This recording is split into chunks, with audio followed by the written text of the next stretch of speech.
Oi, gente, tá começando mais um Papo com Manu! Tô aqui com um convidado muito divertido, pode se apresentar aí. Oi, gente, meu nome é Lucas. Tudo bem com vocês? É isso que eu tô. Meu nome é Lucas, eu sou da Igreja Batista Verdade de Vida, em Birité. E hoje eu fui convidado para fazer parte do Papo com Manu. Hoje a gente vai falar sobre um assunto que é muito polêmico. A gente vai falar sobre o ministério profético, sobre profecia, e é algo que traz muita dúvida, então a gente tá aqui para esclarecer alguma delas. Para começar, a gente vai falar algo, né, para todo mundo saber o que é profecia. Vamos lá, a gente precisa de um fundamento, né, de uma base. Pela palavra de Deus, o entendimento é que a profecia é a forma que Deus tem para comunicar com sua igreja e com seu povo, por intermédio do Espírito Santo. E o fruto disso é a edificação, ou pessoal, ou da igreja, de acordo com o caráter de Jesus, né, apontando para ele. Então, isso seria esse processo de Deus comunicando através do seu Espírito, através de uma pessoa também, algo para a edificação da igreja. Assim que Coríntios se define. Como a gente pode discernir o que é uma profecia e o que é uma adivinhação, uma coisa que é errada? Assim? A gente vai pensar que a profecia sempre vai ser algo para a edificação. É muito claro que Coríntios diz isso, é para a edificação. Todos os dons espirituais são para a edificação da igreja. E se não está edificando, para que serve? A gente tem que ver pelos frutos. O que discerne algo que pode ser uma adivinhação ou talvez uma suposição de alguém e algo realmente do Espírito Santo é o fruto daquilo. Então, é muito interessante que no livro de Atos a gente tem algumas experiências, vamos dizer, proféticas. Existia um homem chamado Ágabo, que o texto vai dizer que ele é um profeta. E ele é o primeiro, vamos dizer, relato de um profeta no Novo Testamento, na graça, vamos dizer assim. Em Atos capítulo 11, que eles estavam reunidos em oração, o Espírito Santo conduziu ele a liberar que havia uma grande fome sobre aquele local.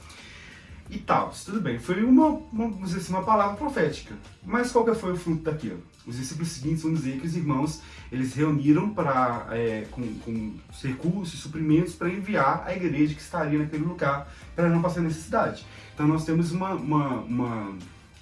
fruto, uma consequência positiva para a edificação da igreja naquilo. Ao contrário também que nós temos uma experiência em Atos capítulo 16, que Paulo está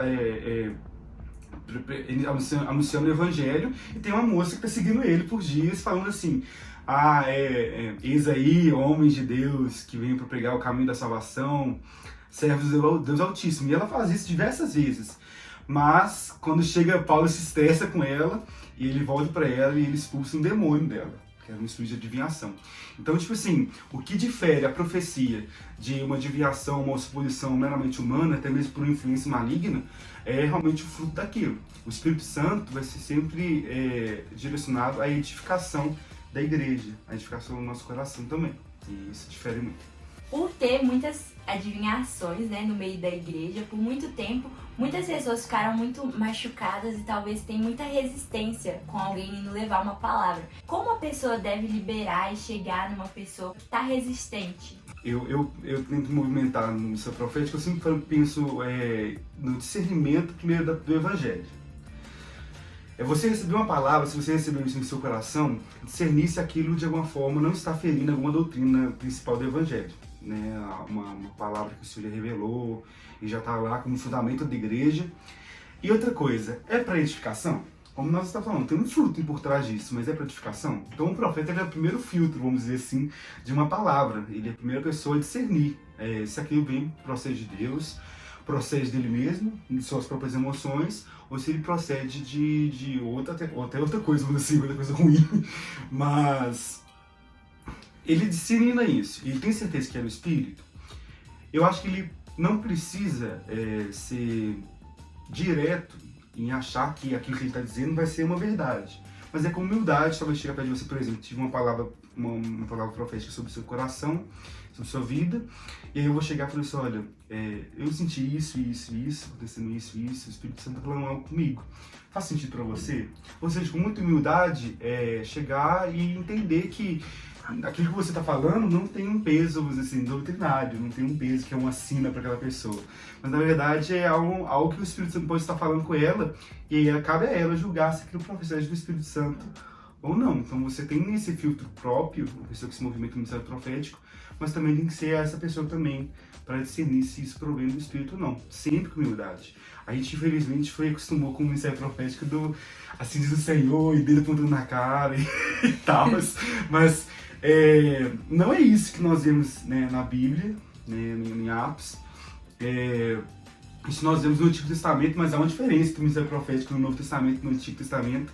Há uma clara diferença. E agora é chegar realmente se o Espírito Santo conduziu, dando espaço para aquela pessoa saber discernir se é ou não. A gente falou sobre o lado de quem está levando a palavra e quem recebe a palavra. Como ela sabe que um profeta é um falso profeta ou não é, ou a profecia é certa ou não é. E aí? A gente sempre olha pela palavra. Apocalipse 19, versículo 10, se não me engano, vai falar o seguinte, que o Espírito da profecia é o testemunho de Jesus. Então, o primeiro ponto para a gente discernir se aquilo vai ser realmente é olhando para Jesus. Se aquilo ali procede do caráter de Jesus. Se aquilo ali realmente vem dele. Porque pode ser que não venha. Pode ser uma coisa totalmente tipo assim, descabível, pode ser uma coisa tipo assim, exposições, ou pode ser até uma coisa que fere a palavra. Então, todas as vezes que a gente for lá, testificação do Espírito Santo, testificação da palavra, e não é errado nós pedimos que o Senhor confirme essa palavra no nosso coração. Então a conduta nossa não é ser resistente, mas é ter o nosso coração e entender que aquela pessoa também pode errar, pode entender de uma outra forma, e ela tem que ter humildade para reconhecer isso, e você também ter a capacidade de discernir dentro da palavra de Deus e com testificação do Espírito Santo. Um profeta erra? Erra?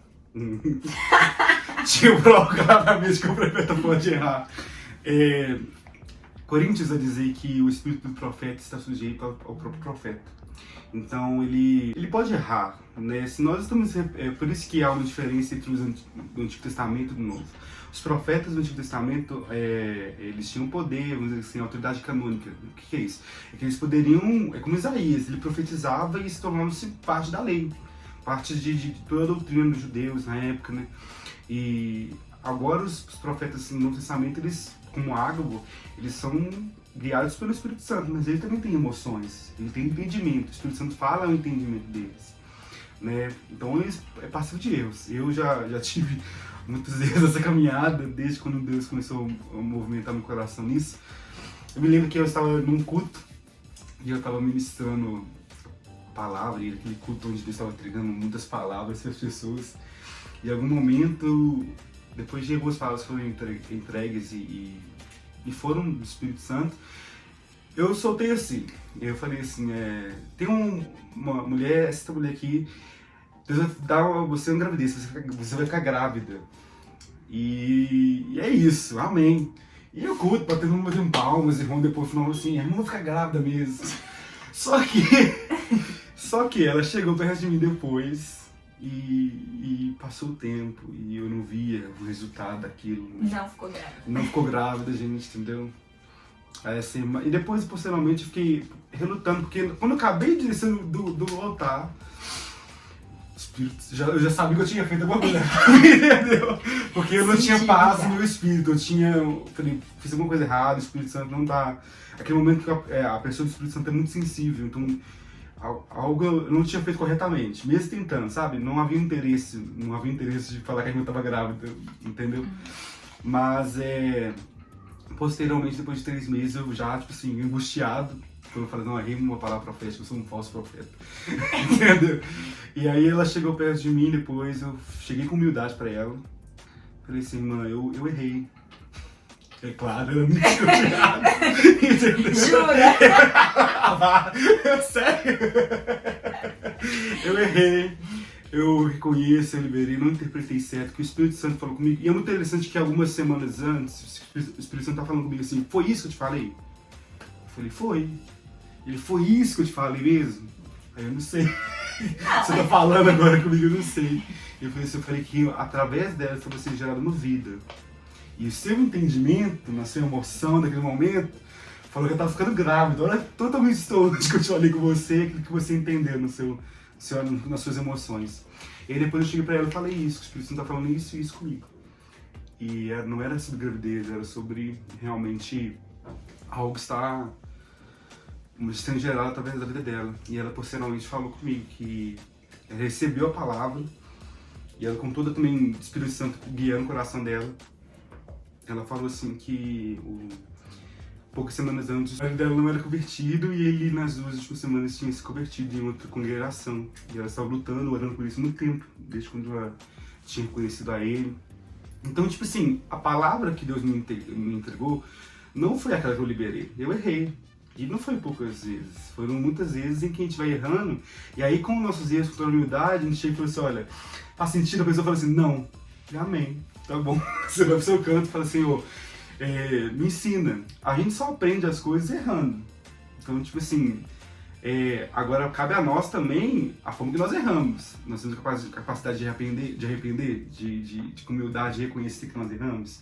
Porque nós podemos realmente, por falta de discernimento, acabar com a vida espiritual de alguém. Então há uma seriedade muito grande no ministério profético, em todos os ministérios, né, que nós temos, em discernir que nós podemos realmente, nós precisamos ser conduzidos pelo Espírito Santo, não por nós mesmos. É a principal mensagem que acho que nós precisamos trazer sobre isso. Então, qual que é o posicionamento que a igreja deve ter hoje em dia, apesar dos erros e também dos acertos, né? Sim. Eu acho que a gente tem que ter discernimento, entendimento. E nós precisamos estar abertos ao que o Espírito Santo for fazer, né? A gente não pode ser... Paulo vai orientar, né, a igreja de Corinto, ela tem muitos problemas com recitar os dons.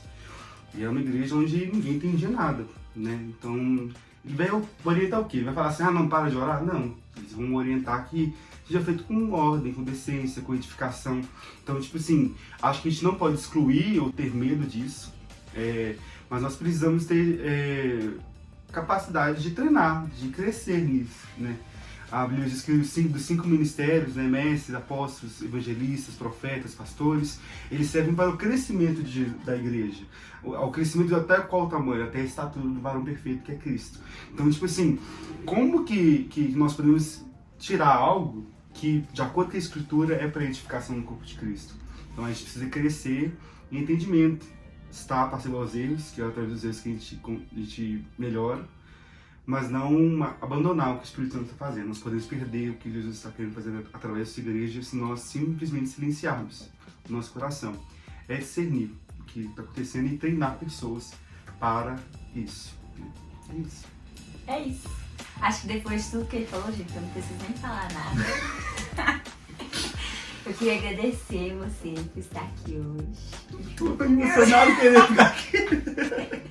Enfim, gente, muito obrigada por ter assistido até agora. Deixe seu like, se inscreve no canal e envia também esse vídeo para que possa ser respondida a dúvidas de outras pessoas. Enfim, beijo!